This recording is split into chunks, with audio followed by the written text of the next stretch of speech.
You have the good end. But you get an idea how tiny these cars have been in the past. Yeah. Cars are so big today. I'm a member of the Adventurers Club in Denmark, which is a Okay. very exclusive club. And during my first meeting, I was sitting next to a man who was more than 80 years old, and he looked at me and he said, "In 1964, we drove one of these from Denmark to India." Yeah, that's what they did very often, and then they sold it there. Yeah. Ah, yeah, of Yeah, course. they bought it for cheap money here in Germany, and they bought it to India and sold it there because they were quite, They were sought for. yeah, and they were reliable coaches, and they were used for delivery and transport. Yeah. So they made a living for selling the. Okay, so you get the They bought it journey for and 500 marks, yeah. and they bought and then they sold it for 4,000 marks. Or Really? dollars, and they made their living in India there. I wish I was living in the 60s. Okay, well, My first question will be, what's your idea? What was the idea about your plan, the 10 years? How did Sure. it come to your mind?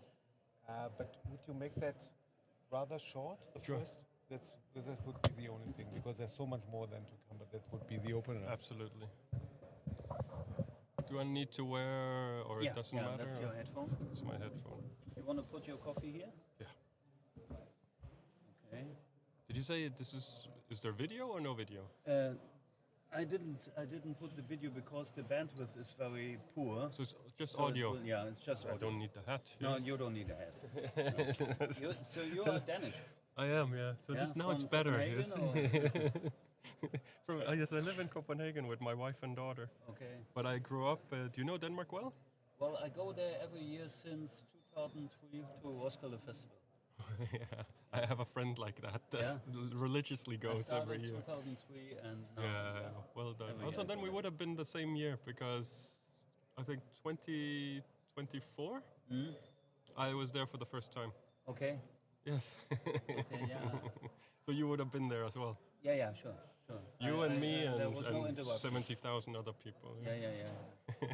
Great fun. Okay, so I don't want to bother you.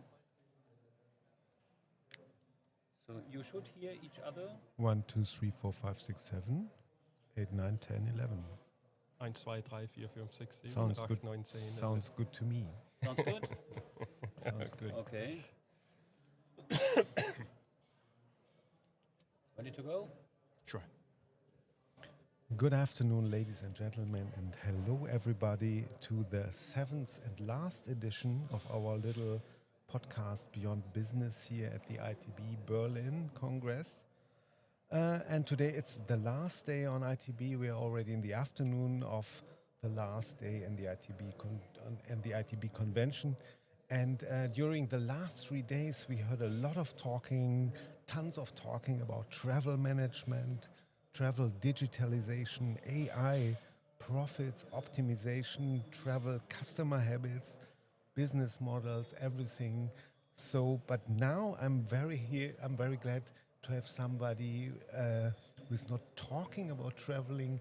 He's actually a traveler, and we could say he's a real traveler. Welcome, Mr. Thor Pedersen from Denmark. Thank you. Thor Pedersen is somebody who has traveled all countries of this planet within 10 years, Yes. which is crazy enough, but he did it without using a plane. Yes. And welcome here on our podcast.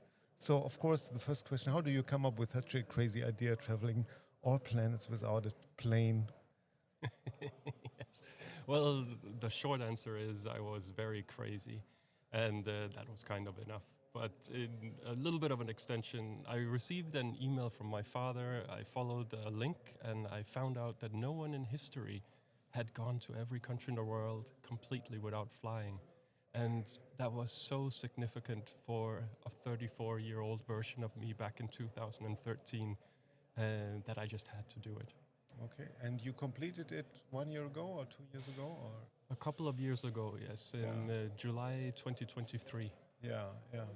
And I mean, I was thinking, since you are back and you're maybe back to a more normal life or kind of an ordinary life now, or It's a little bit of both, you know. So I have a daughter now, and she's 1 year and 3 months. So I'm changing diapers and bringing her to daycare, and you know, I'm sleeping in the same bed as my wife and waking up next to my wife. So in that sense, it's normal, Yeah. and in a sense, it's not normal because I'm getting invited to crazy places around the world, and I'm asked to go and speak different places. And Yeah. I have all sorts of activities I never dreamt about I would ever have in my life because of what I did.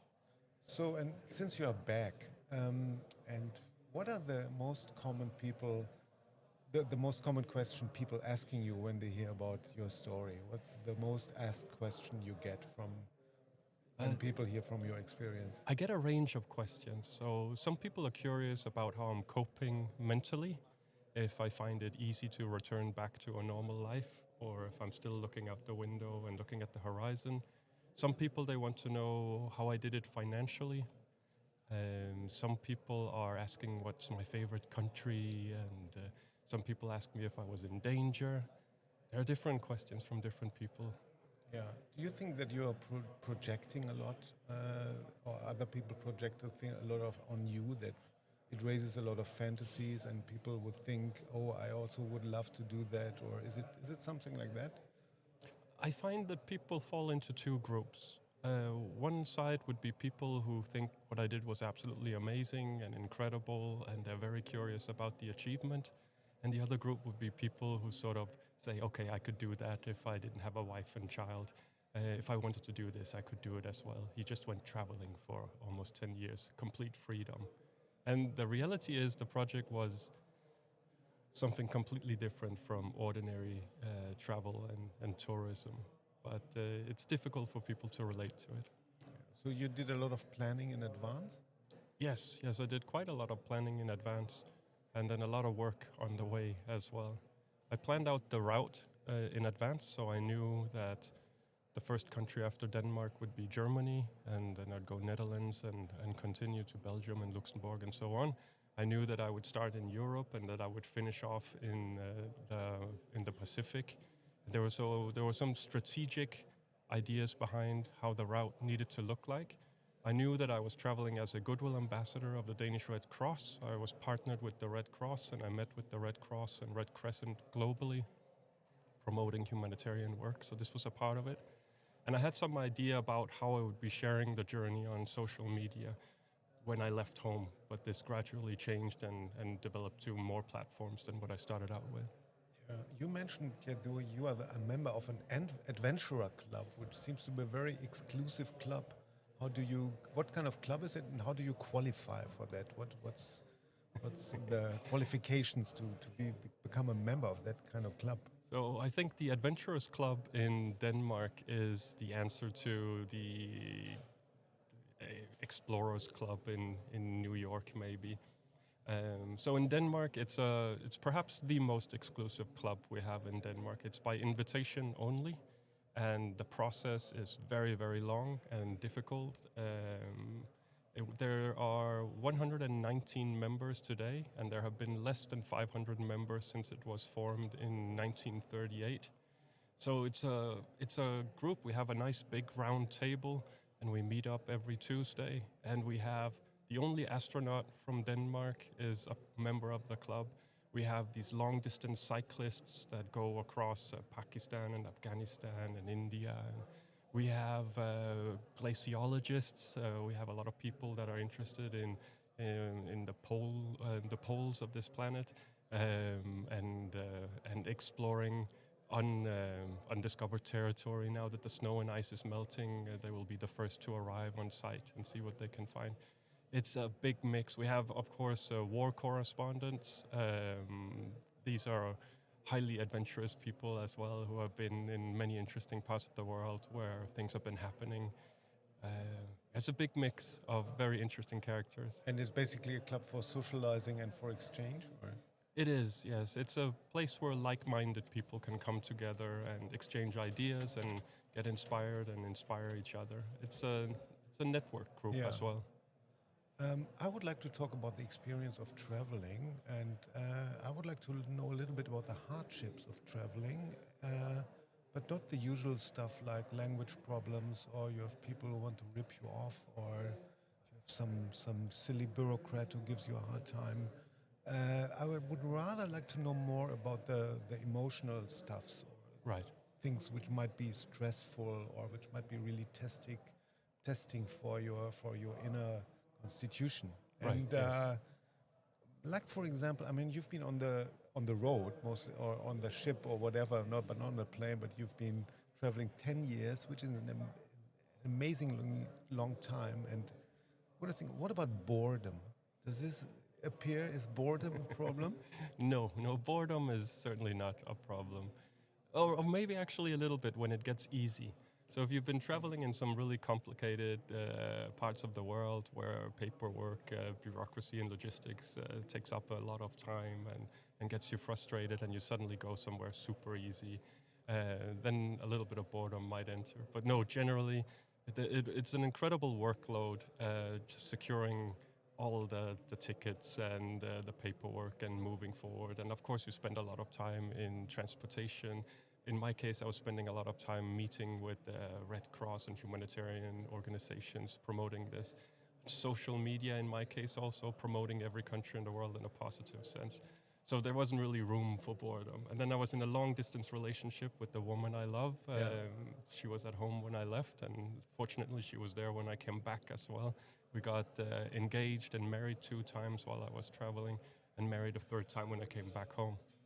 But no, so to touch upon one of the aspects of doing it for so long, I have met a tremendous amount of travelers as I was going through the world. I was often staying at hostels, and sometimes I go through popular countries where you see a lot of backpackers and so on. And I would often meet people who were traveling for 3 months, 4 months, or 6 months, and it's quite common actually. Some people are traveling for a year. But in each case, if it's 6 months or 1 year, when I meet them at the end of these periods, they're ready to go home. They have experienced enough for now. They need to go home and recharge and then go out and visit the world again at some other point. And to see people travel continuously for 2 years is unheard of. It's rare. Most people do 1 year and then It's like finding a unicorn. okay. It just doesn't really happen. And if they're traveling for 2 years, then it's because they stopped somewhere for maybe 3 months or 4 months working at a farm or working at a hostel somewhere or something like this, but not constantly moving with a backpack. It really just doesn't happen. And my breaking point was about 2 years mentally. And then I thought the entire project would take 4 years or less, and it ended up taking almost 10. So the further I got into it, the harder it got for several reasons. There were 3 ground rules for the project. One was I couldn't fly at any point for any reason whatsoever. Another one was it had to be minimum 24 hours in every country. And the third one, which made it really hard, was that I could not return home until I got to the last country, or if I quit the project. So the further I got, it got harder and harder, like building a card house or a house of cards. That when you put down the first 2 cards, it doesn't matter if they fall. There's no investment. You just put them again. And you build one layer and the next layer. And when you get to the top cards, your hands are shaking. And if it falls down, you have to start from the beginning again. So the element of stress with having traveled for 6 years, 7 years, 8 years, or just missing 10 countries, 5 countries, if something goes wrong. I see, because you were tempted to give up, or I was tempted to give up. This was one element. And then you have this discussion with a future version of yourself where you say, okay, the person I am today, right now, I want to give up. I don't see any value in this. But then what happens when I go home? Will 3 months pass, and then I start questioning, why did I give up? Was it really so hard? So this discussion exists.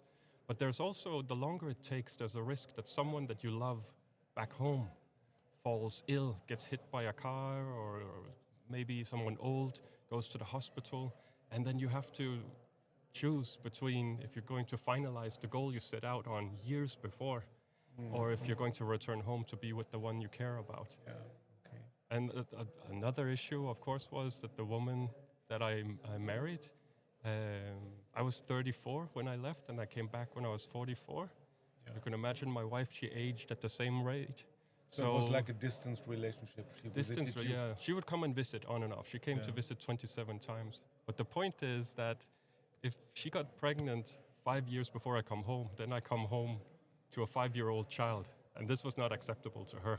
Yeah. Yeah. And if we had to wait for the entire project to finish, then maybe it's too late to start a family. Yeah. I have to look at my list of stressful emotions. So, I mean, loneliness was probably not a problem, I guess, because you were in a relation and. Well, so loneliness can be in different ways. I was never socially lonely. I was constantly near some people. I was in a completely packed bus or at a hostel or at someone's family. But there is loneliness that I think people can relate to going to a party and the room is full of people and for some reason you feel completely alone at the party. And that's the loneliness that I was experiencing often. I was the only one that knew the story. Anyone who would see me with my hat and my beard and my backpack and say, okay, he's just a tourist, he's just a traveler. But reality was that I hadn't been home for many years, that I had gone over and above to accomplish what I did. 3 of the ships I traveled on were at the bottom of the sea. I had cerebral malaria, I was held at gunpoint, all of this stuff before I come and meet with people. And I was the only one carrying this story. So I felt alone in that people could not relate to me. I mean, going back to the other side of the spectrum of emotions, I mean, besides seeing your girlfriend or your wife during these 10 years, what are the most joyful experience or the most joyful moments you had where you felt you were really happy or blissful? Or Well, it's going to sound very strange, but because this was a project which was based on achievement, and each new country I reached was achievement, and reaching the final country would obviously be the ultimate achievement within it. There was great joy in getting a difficult visa or crossing a border or making this progress, coming on board a ship when I knew this was very difficult or I'd been working on it for a long time. so bureaucrats can create such a joy by giving a visa, right? Well, you you can know, make such a big difference. Essentially reaching a goal that this is a project with all the countries in the world, and every country was sort of like a small goal within. So there was definitely joy in that. There was a lot of joy in conversations with people all around the world. And a lot of these conversations were very rich. Some of these conversations would go for many hours, and sometimes I wouldn't get enough sleep because it just goes through the night. So these conversations were very powerful, and they gave me immense joy. Every time my wife came to visit me, there was a lot of happiness within that. When we got engaged and when we got married, there was happiness in that. A few times I reached a country where I was just taken back on how beautiful it all was to me.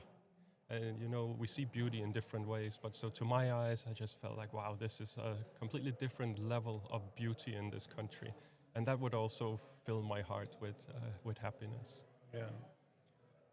How did you see the world and mankind 10 years ago before you started? And how do you see the world and mankind today? What's the difference in viewing at life and world? And we're all in. Yeah, I love that question. So I know for a fact that when I left on the 10th of October 2013, we had designed a project where the motto was, a stranger is a friend you've never met before. And we stuck with that. I say we, I had some friends help me in the beginning. So the reason we took that is because it sounded like this might be right, but I didn't know that this was right. And at the point when I came back home, I knew for a fact that this is true. I came home and I looked at the world map and I realized that I had not been to a single country in the world where I had not met someone who helped or supported me in one way or the other, showed me kindness in one way or the other. And then I came to look at that as a reversed lottery, where in a normal lottery, you know you're going to lose. The chances are completely against you. There's a chance to win, but you expect to lose. And with me, when I look at the world and I think of people, I expect to win all around the world. So would you say you have more confidence in the world than you had 10 years ago because so many friendly, helpful people everywhere? Or? Well, so the unfortunate, well, this can quickly get political, yes? But the unfortunate element... We will not get into politics. No, but so the unfortunate element with people is that a lot of the kind people, they have no real power. So you play football with children, you're invited for a meal, you go for a walk with a nice man somewhere, you go into the forest and you're guided and you see beautiful animals and you have these experiences. And these people, they complain about the same things that we do, that there's there is evil in the world, and there's nothing they can really do about that. So if you say, what's the state of the world? Do I have confidence in the world? It's difficult because as a goodwill ambassador of the Danish Red Cross, I was plugged into the humanitarian work around the world. And the reality of the Red Cross is that the Red Cross is only needed because things are not the way they're supposed to be. The Red Cross is there to do humanitarian work. So I was very aware of all the humanitarian work there is in the world. And my project on its own was to promote every country in the world in a positive way, looking for the good things, so people and food and culture and history and sites and so on. So there was this balance between the yin-yang of it. I have a lot of confidence in people and in the world in general, and I have less confidence in the more negative aspects of our world. That makes sense, obviously. 3 simple advices for the global traveler. What would you give? 3 simple. Well, a very simple one would be try to learn a little bit of the local language and then use it every chance you get. It brings so much joy to people generally when they can see that you're trying. And don't be afraid, just try to pronounce it the best way you can and then laugh with people, you know. So that would be one advice. Another advice would be to look at yourself as an ambassador. You are going to a village you've never been before, you're going to a country you've never been before. The people you meet, maybe they never met anyone from your country. So make a really good impression so that when they think about your country, they think about something good. Be at your best behavior. Remember that you are a guest. And then the third thing would be to get into conversations as much as possible. And forget your phone a little bit. You know, put it in your pocket or switch it off. That's maybe important in these days, right? Forgetting the phone. Well, the phone is an important tool in general when you're traveling. It's very useful for many things, but it can get in the way of having real meaningful experiences. So sometimes put it away or leave it behind. I remember writing on a wall in a hostel in Amsterdam, which I saw several years ago, and it said, "A true traveler has seen more than he can remember." Memory is a tricky subject sometimes. Are you in control of all your memories during these 10 years? Do you kept the protocol, or you had a diary, or what is it in your brain? I wrote a blog almost on a weekly basis throughout all of this. So a lot of what I was supposed to remember is in this blog. Reality is that I remember different things on different days. Sometimes I smell something or I see something and I remember something in Angola or something in Chile or something in Cyprus.